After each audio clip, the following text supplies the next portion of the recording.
우리 다 함께 일어나셔서 오늘 우리에게 주시는 하나님의 말씀 마태복음 7장 1절에서 6절 말씀 우리 다 함께 일어나셔서 하나님의 말씀을 교독하도록 하겠습니다. 제가 먼저 읽겠습니다. 비판을 받지 아니하려거든 비판하지 말라. 너희가 비판하는 비판으로 너희가 비판을 받을 것이요 너희가 해야 되는 그 헤아림으로 너희가 헤아림을 받을 것이니라. 어찌하여 형제의 눈 속에 있는 티는 보고 내 눈 속에 있는 들보는 깨닫지 못하느냐. 보라, 내 눈 속에 들보가 있는데 어찌하여 형제에게 말하기를 나로 내 눈 속에 있는 티를 빼게 하라 하느냐. 외식하는 자여 먼저 내 눈 속에서 들보를 빼어라. 그 후에야 밝히 보고 형제의 눈 속에서 티를 빼리라. 거룩한 것을 내게 주지 말며 너희 신주를 대지하게 하지 말라. 그들이 그것을 발로 밟고 돌이켜 너희를 찢어 상하게 할까 염려하라. 아멘. 자리에 앉아주시겠습니다. 말씀을 위하여 잠깐 기도하겠습니다.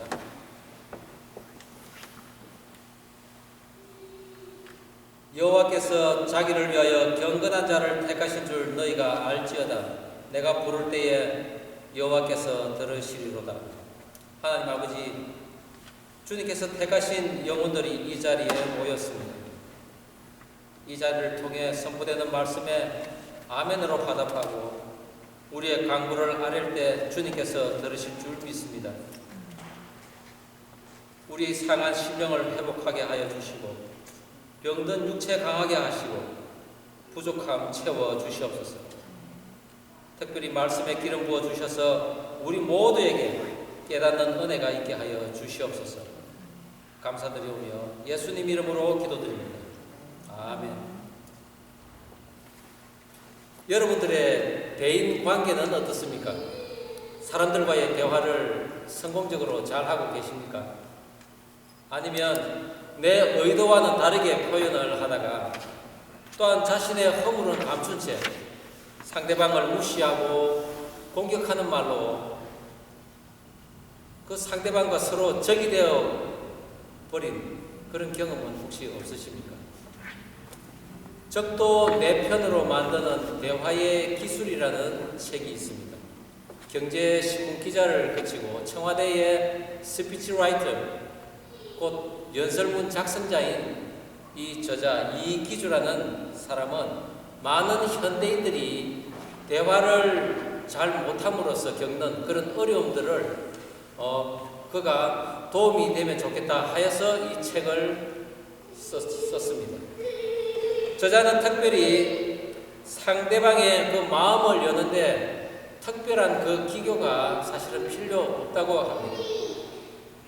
그렇지만 상대방의 마음 문을 여는 마법의 지팡이, 즉 진심은 반드시 필요하다고 이야기하고 있습니다. 상대의 입장을 먼저 헤아리고 그리고 끝내는 말 속에 자신의 그 진심을 온전히 녹아내리게 해야 한다는 것입니다. 저자가 말하는 상대방의 그 마음의 문을 여는 방법을 몇 가지 살펴보면은 상대를 공격하기보다는 나의 생각을 전해라는 것입니다. 그리고 상대의 자존심을 살려주고 상대를 이기겠다는 생각을 버리라고 합니다. 상대는 틀린 것이 아니라 나와 다를 뿐이다 라는 것을 인정하라는 것이죠. 더욱더 중요한 것은 100명의 친구를 얻더라도 단 한 명의 적을 만들지 말라고 했습니다. 반대로 대화를 닫아버리는 방법도 이야기하고 있습니다. 다른 사람과 비교해라. 또한 과거의 잘못을 덜추어내라. 그 사람의 컴플렉스를 언급해라. 대화에 집중하지 말고 무관심해라. 걱정하는 척하며 충고해라. 상대방의 꿈과 목표를 평가절하해라. 이렇게 한다면은 분명히 대화는 닫히고 그 상대방과는 서먹서먹해지며 심할 경우에는 그 상대방과 적이 되어버린다는 것입니다. 결론적으로 상대방을 무시하고 비판하면은 상대방과 적이 된다는 것입니다.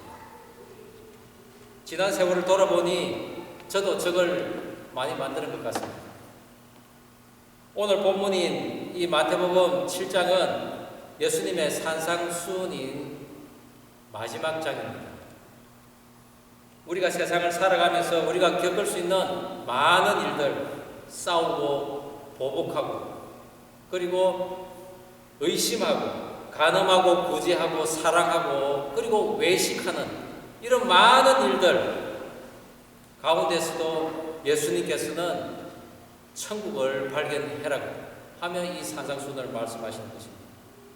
특별히 오늘은 대인관계, 즉 말로서 사람들과의 그 관계를 형성하는 것에 대해서 말씀하시고 있습니다. 사람들과의 대화를 어떻게 하느냐에 따라서 그 사람과의 관계가 달라집니다. 나의 진심이 담긴 대화로 둘도 없는 친구를 만들 수가 있고 또한 남의 상처를 건드리고 공격하는 말로 인해서 상대방과 원수가 되는 그런 상황도 올 수 있다는 것이죠.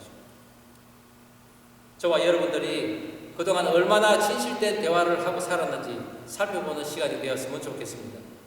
오늘 예수님께서는 남을 비판하지 말고 헤아리지 말라고 하십니다. 만약 남을 비판하고 헤아린다면 그 비판과 헤아림이 그대로 부메랑이 되어서 자기가에게 고스란히 되돌아온다는 것입니다. 비판이라는 단어, 이 크리노라는 단어는 여러 가지 뜻이 있지만 그 중에서도 정죄하고 그리고 송사하고 심판한다는 뜻이 있습니다. 헤아린다는 이 메트론이라는 단어도 청량하고 또 재다는 뜻이 있습니다. 즉 남을 비판하고 헤아린다는 것은 나의 잣대로 상대방을 재어서 정죄하고 송사하고 심판한다는 의미입니다. 야고보서에서도 남을 비판하지 말라고 분명히 적혀 있습니다. 야고보서 4장 11절 말씀에 형제들아 서로 비방하지 말라. 형제를 비방하는 자나 형제를 판단하는 자는 곧 율법을 비방하고 율법을 판단하는 것이라. 너가 만일 율법을 판단하면 율법의 준행자가 아니요 재판관이로다. 입법자와 재판관은 오직 한 분이시니 능히 구원하기도 하시며 멸하기도 하시느니라. 너는 누구이기에 이웃을 판단하느냐? 사람을 판단하고 심판하시는 분은 오직 한 분이신 여호와 하나님이시라는 것입니다. 우리는 심판할 자격이 없는 사람들입니다. 오늘 예수님께서는 남을 비판하지 말라고 하시며 너의 눈에 있는 들보를 빼라고 하십니다. 그렇지 않으면 결국 개와 돼지에게 밟히고 찢긴다고 경고하고 계십니다. 오늘은 우리 눈에 있는 들보를 중심으로 비판하지 말라는 그 예수님의 말씀을 살펴보고자 합니다. 우리의 눈에 들보를 빼는 것은 무슨 의미가 있을까요? 첫 번째, 내 눈 속에 있는 들보를 깨닫는 데 있습니다. 우리 본문 7장 3절에서 5절 말씀 우리가 한 목소리로 다시 한번 읽어보겠습니다. 시작. 어찌하여 형제의 눈 속에 있는 티는 보고 내 눈 속에 있는 들보는 깨닫지 못하느냐? 보라, 내 눈 속에 들보가 있는데 어찌하여 형제에게 말하기를 나로 내 눈 속에 있는 티를 빼게 하라 하겠느냐? 외식하는 자여 먼저 내 눈 속에서 들보를 빼어라. 그 후에야 밝히 보고 형제의 눈 속에서 티를 빼리라. 6년 전에 제 눈 안에 날파리가 한 마리 있는 것을 발견했습니다. 날파리보다 작은 벌레도 여러 마리 날아다니고 있습니다. 무슨 상황이겠습니까? 혹시 여러분들 중에 비문증이라고 들어보셨습니까? 예. 눈의 그 노화 현상으로 일어나는 그 증세입니다. 우리의 눈 속을 채우는 그 유리체라는 투명한 그 젤 형태가 있는데 이것이 노화됨으로써 시신경에 그 단단히 붙어 있는 것이 느슨해집니다. 그리고 액체화돼 버리죠. 거기서 그 투명한 것이 혼탁해지면서 빛이 들어오면서 그것이 빛을 방해를 합니다. 막습니다. 그 부분에 까만 점이 생기는 것입니다. 그래서 내 이 시력이 움직일 때마다 그것이 따라다닙니다. 그래서 마치 벌레가 날아다니는 것처럼 하는 증세이죠. 그래서 당시에 이런 점이 보여서 교회 장로님에게 제가 여쭤봤습니다. 장로님, 제 눈 안에 이런 날파리 같은 것이 하나 왔다 갔다 합니다. 그러니까 그 장로님 하시는 말씀이 그런 말씀하십시오. 저는 수십 마리가 날아다닙니다. 저보다 연세가 훨씬 많으신 분이 노화 현상이 그렇게 많다는 거죠. 그렇습니다. 그 후로 저는 오늘의 이 본문 말씀을 늘 상기합니다. 다른 사람의 잘못이나 허물을 보일 때마다 내 눈에 이런 날파리가 지금 날아다니고 있지. 내 눈에 이런 들보가 있지. 그런데 상대방의 그 작은 티를 보고 내가 지금 왜 이렇게 호들갑스러울까? 그렇게 저는 항상 제 자신을 보고 있습니다. 시각의 문제입니다. 우리 눈에 들보가 있어서 그것을 볼 때마다 다른 사람에게서 들보가 보여 그것을 빼주려고 애를 썼다는 것이죠. 오늘 예수님께서는 남을 비판하지 말라 하시면서 너가 다른 사람의 그 티와 같은 작은 허물, 죄를 보려고 또 비판하려면은 내 눈 안에 있는 큰 죄, 들보를 먼저 빼내라고 하시는 것입니다. 들보는 집의 기둥입니다. 석가래 같은 것입니다. 티는 마른 가지나 조그마한 지푸라기를 뜻합니다. 그 문제가 얼마나 크고 강력하면 예수님께서 집을 세우는데 꼭 있어야 하고 제일 먼저 세워야 하는 기초공사고 또한 최고의 재료인 집이 무너져도 마지막까지 남아있어야 할 이 기둥을 가지고 우리의 죄를 또한 보게 하셨을까 한번 생각을 해봅니다. 오늘 남을 판단하지 말라는, 비판하지 말라는 제자들에게 주시는 이 말씀은 아주 특별하고 그리고 위중한 당부였습니다. 예수님의 가르침은 하늘의 말씀이었고 또한 바리새인과 같지 않은 그런 권세가 있는 말씀입니다. 공의와 정의를 바르게 가르치기 위해 그런 바리새인들과 또한 서기관들의 잘못 지켜온 전통을 수정하면서까지 제자들에게 가르쳤는데 혹여 제자들이 이것을 가지고 넘을 판단하고 그리고 정죄하고 심판하지는 않을까 염려스러워서 오늘 제자들에게 말씀하신 것입니다. 그러나 지금 상황은 제자들이 하나님의 그 영이 임해서 그 영에 임한 대로 모든 것을 해 나갈 수 있는 그런 상황이 아닌 것입니다. 오직 예수님께서 옆에 계셔서 하나부터 열까지 다 가르쳐줘야 할 그런 상황인 것입니다. 예수님께서 공생애를 마치고 하늘에 올라가셔서 이제 약속하신 그 성령을 보내시고 그 성령을 받으면 그때야 비로소 우리는 하나님의 영으로 가르치기도 하고 권면하기도 하는 그런 상황이 올 것이라는 것이죠. 지금은 때가 아님을 제자들에게 말씀하십니다. 그러므로 우리는 무엇을 보았다고 본 것이 아닙니다. 그래서 섣부른 판단은 결코 하지 말아야 할 것입니다. 우리 눈에 기둥이 있다면 앞이 잘 보이지 않을 것입니다. 우리가 앞을 보려고 하는데 큰 기둥이 우리 앞을 가로막고 있습니다. 이 기둥을 피해서 앞을 보려고 하지만은 이 기둥이 나의 시선 따라 계속 움직입니다. 못 봅니다. 그리하여 옆 사람에게 물어봅니다. 앞에는 무엇이 있습니까? 내가 어디로 가야 합니까? 물을 때 정말 올바른 사람이라면 올바른 길을 가르쳐 줄 것입니다. 그러나 혹여라도 악한 자를 만난다면 우리를 악한 길로 인도할 것이라는 것이죠. 그래서 우리는 예수님에게 물어야 할 것입니다. 언제까지 말입니까? 예수님께서 우리 안에 계시고 그리하여 우리의 들보가 완전히 제거되는 그날까지 우리는 예수님에게 계속 물어야 할 것입니다. 우리가 신앙생활을 하고 예수님을 나의 구주로 믿고 나의 주인으로 고백을 하면은 하나님의 영이 바로 우리에게 있다고 생각할 것입니다. 그러나 오늘 제자들도 그런 생각을 했을 것입니다. 그러나 예수님께서는 그것을 바로 잡아 주십니다. 우리들도 보이지 않고 있는 그런 3년의 세월 너희들이 기다려야 된다는 것입니다. 예수님을 따르는 시간이 반드시 필요하다는 것입니다. 그리고 그것이 우리들의 덜보를 빼내는 시간이요, 그리고 방법임을 예수님께서는 오늘 우리에게 가르쳐 주십니다.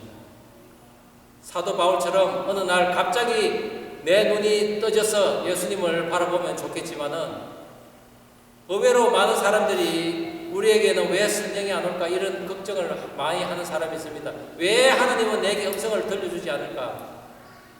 기다려야 됩니다. 예수님께서 밝히 알려주실 때, 그때 내 눈에 덜보가 없어질 때까지 우리는 기다려야 한다는 것입니다.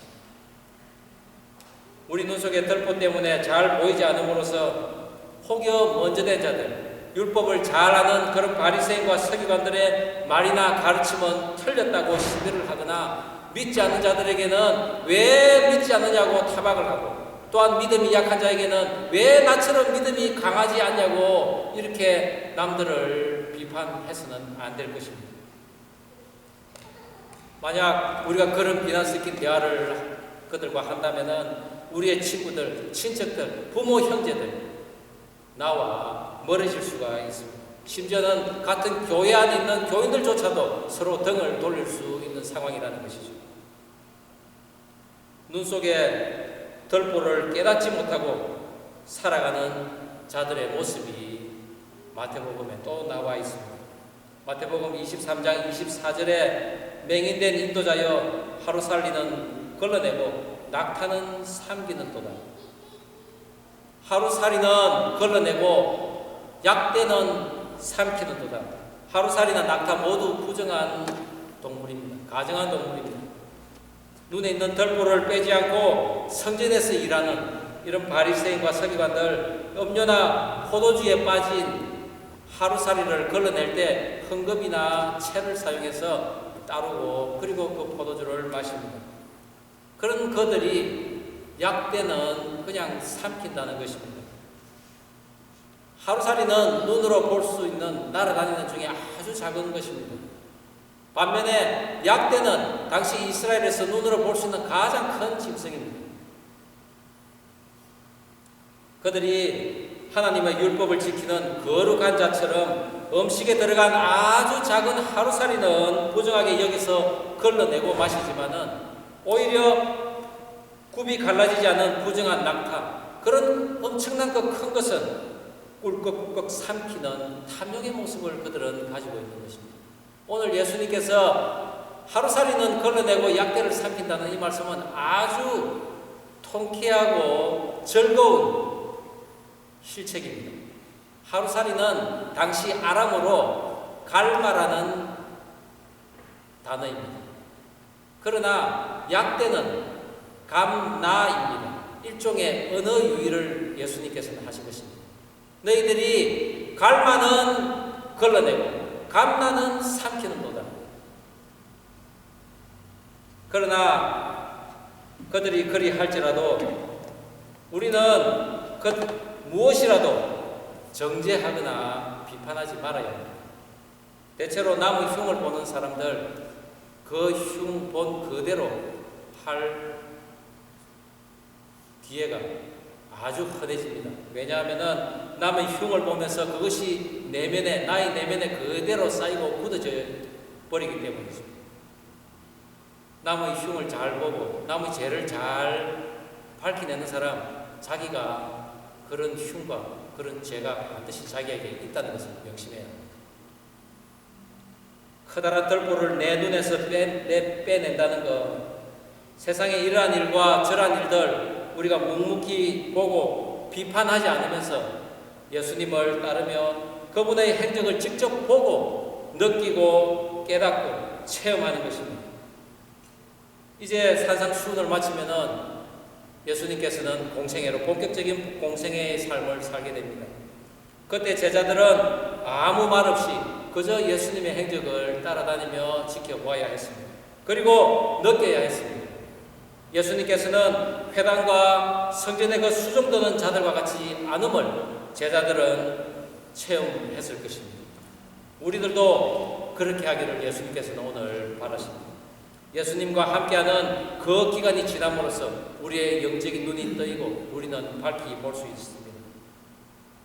그리고 예수님의 그 사랑의 능력인 그 긍휼함으로 인하여 남의 죄와 허물을 우리가 이해하고 그렇지만 가르치고 고칠 수 있도록 권면할 수 있는 것입니다.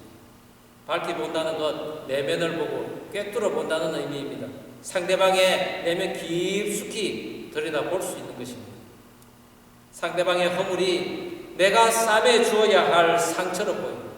상대방의 그 고통이나 분노가 내가 함께 지어야 할 그런 아픔이라는 것을 알게 될 때 우리는 밝히 볼 수 있는 것입니다. 세상에 이것과 저것을 볼 수도 있어야 하겠지만 믿음에 먼저 된 자들의 그 작은 티끌이 보인다고 해서 심판을 하면은 절대로 안 되는 것입니다. 왜냐하면 예수님께서 아직은 허락하지 않으셨기 때문입니다. 예수님을 따르기로 결정을 했다면 우리는 그냥 예수님이 가신 그 길을 따라가야 합니다. 그것이 우리가 해야 할 소임인 것입니다. 그 일정 기간이 지나면 비로소 우리 눈 안에 있는 덜보가 빼어지고 그때야 세상을 바로 볼 수 있습니다. 그렇게 되면은 예수님의 그 사랑과 긍휼로서 잘못된 것을 바르게 인도할 수 있는 지혜와 지위와 권위를 허락하실 것입니다. 저와 여러분 덜보가 빼어진 후 밝히 볼 수 있는 그런 은혜가 있기를 주의 이름으로 축원합니다. 덜보를 빼는 의미 두 번째로 우리의 눈에 덜보가 빼어지지 않으면은 우리가 찢어지고 그리고 밟힐 위험이 있다는 것입니다. 우리 오늘 본문 7장 6절 말씀을 우리 한 목소리로 다시 한번 읽어보겠습니다. 시작. 거룩한 것을 개에게 주지 말며 너희 진주를 돼지 앞에 던지지 말라. 그들이 그것을 발로 밟고 돌이켜 너희를 찢어 상하게 할까 염려하라. 오늘 예수님께서는 비판하지 말라고 하셨는데 갑자기 거룩한 것을 개에게 던지지 말라. 진주를 돼지에게 주지 말라고 하십니다. 뭔가 앞뒤가 맞지 않은 것 같습니다. 비판하지 말라고 했는데 갑자기 거룩한 것을 주지 말라. 그러나 자세히 보면은 이 말씀이 또한 비판하지 말라는 말씀인 것입니다. 거룩한 것은 하나님께 드린 제물을 뜻합니다. 즉 우리를 대신하여 화목 제물 대신 예수님을 뜻하기로 합니다. 귀한 진주, 이것은 진리나 지혜로운 말로서 그리스도의 복음입니다. 또 교회를 말하기도 합니다. 그 귀한 천국 복음과 거룩한 교회, 그 예수님을 개나 돼지에게 함부로 주지 말라는 것입니다. 개와 돼지는 행악자를 의미합니다. 예수를 믿다가 돌아선 배교자입니다. 그리고 하나님의 일을 한다면서 자신들의 배만 채우는 하루살이는 걸러내고 낙타를 삼키는 자들입니다. 그런 자들은 먹는 것과 대접하는 것에 너무나 탐욕을 많이 부립니다.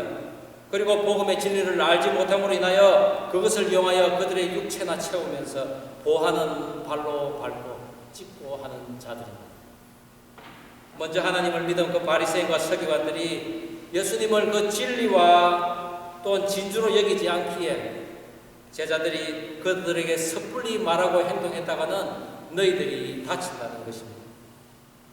예수께서 제자들을 지키시겠지만은 그래도 다 계속적인 당부를 지금 하고 계십니다. 오늘날 우리들도 동일합니다. 우리도 또한 예수님께서 우리를 지키시지만 우리가 이런 화를 당할까 예수님께서는 염려하셔서 오늘 우리에게 이런 말씀을 주신 것입니다.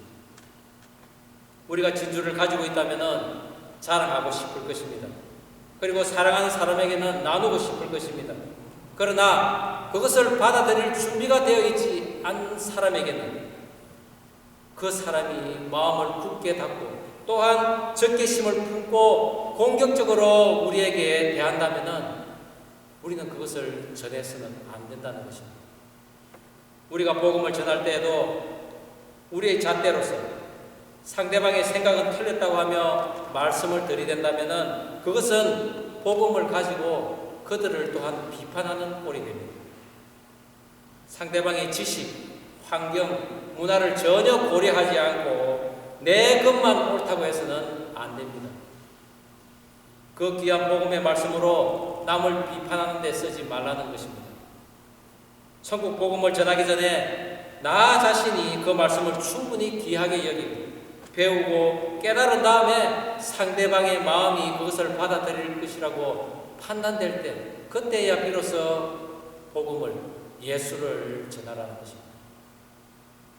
그러나 오늘날 척박한 이 복음을 전해야 하는 사명이 있는 사람들이 의외로 많이 있습니다. 마태복음 우리 10장 16절에 보라 내가 너희를 보냄이 양을 이리 가운데 보낸 것 같더라. 그러므로 너희는 뱀같이 지혜롭고 비둘기같이 순결하라. 세상에는 이리 같은 자들이 너무나 많기에 뱀같이 지혜로우라고 말씀하십니다. 신중하고 분별력 있게 하라는 것입니다. 애굽인들의 그 상형 문자판에도 뱀은 지혜의 존재로서 나타납니다. 예수님께서 제자들을 향해 뱀과 같이 지혜롭게 분별력 있게 하라는 것은 너희들이 지혜롭고 분별력을 가져서 그 위험한 지역에서 빨리 빠져나오라는 것입니다. 뱀은 징그럽습니다. 그렇죠. 그런데 이 뱀은 자기가 처한 그 위험에서 아주 신속하게 능숙하게 빠져나오는 동물 중에 하나입니다. 지진이 많이 일어나는 그 중국의 그 지진 연구소에서는 뱀이야말로 지구상에서 가장 지진으로부터 민감한 동물이라고 이야기합니다. 120km 정도 떨어진 곳에서 일어난 그 지진파를 5일 전에 감지하며 자기 굴에서 나오는 것이 바로 뱀이라고 합니다. 따라서 예수께서는 이 뱀과 같이 우리들의 생명을 노리고 또한 우리를 찢고 밟으려는 그 원수들의 계교에서 우리는 지혜롭게 슬기롭게 빠져나와야 한다는 것입니다. 제가 공부했던 리버티 신학교에 올해 93세 되신 그 노 교수님, 그분께서는 북한 선교를 위해 늘 옥수수와 그리고 약품을 가지고 북한에 들어가셨습니다. 그리고 그곳에서 전도를 하십니다. 그러나 비록 미국 시민권자지만은 드러내놓고 전도는 못합니다. 그래서 그분은 늘 삶에 대해서 먼저 사람들하고 이야기를 합니다. 이런저런 이야기를 하다 보면은 나이 이야기가 나옵니다. 나이 이야기가 나올 때 복음을 전하는 가장 적합한 타이밍이라고 그분은 말씀하십니다. 북한 사람들 고생을 해서 제대로 잘 먹지 못합니다. 그래서 자신들의 그 나이보다도 10년은 이상 넓게 보입니다. 그래서 그 목사님의 나이를 듣고는 깜짝 놀랍니다. 아니 어떻게 그렇게 건강하고 젊게 그래 보이십니까? 그때 목사님께서는 그러십니다.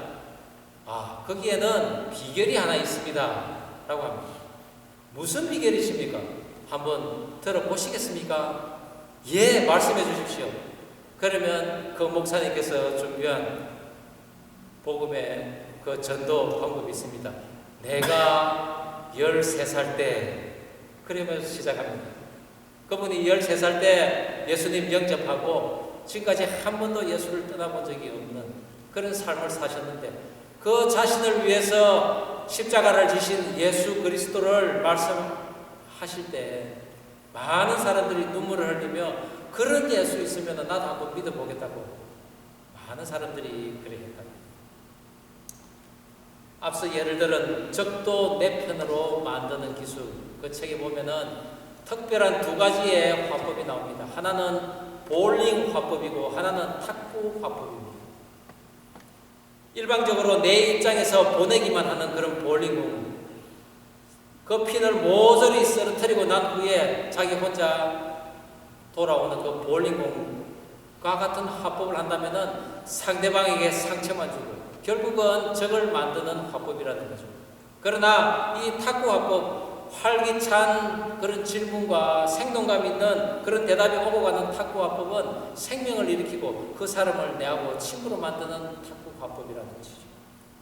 오늘 예수님께서 비판을 하지 말라고 하신 것, 그것은 우리의 눈에 들보가 있을 때 하는 행동에 우리가 찢기고 밟힐까 염려스럽다고 말씀하셨습니다. 예수님이 오셨을 때 사실 이 땅에는 모든 사람이 예수님의 그 적이라고 해도 과언이 아닙니다. 그러나 그들을 예수님께서는 결코 함부로 하지 않았습니다. 정죄하지 않았습니다. 비판하지 않았습니다. 오히려 그들을 바꾸기 위해서 주님께서는 사랑의 은혜로서 그들을 감싸 안았던 것입니다. 이제 산상수훈을 마치면은 본격적으로 예수님의 그 공생의 사역이 시작되는데, 먼저 된 자들이 예수를 죽이려고 기회만 있으면 노릴 것이라고 제자들에게 말씀하셨습니다. 우리의 적이 멀리 있지 않다는 것입니다.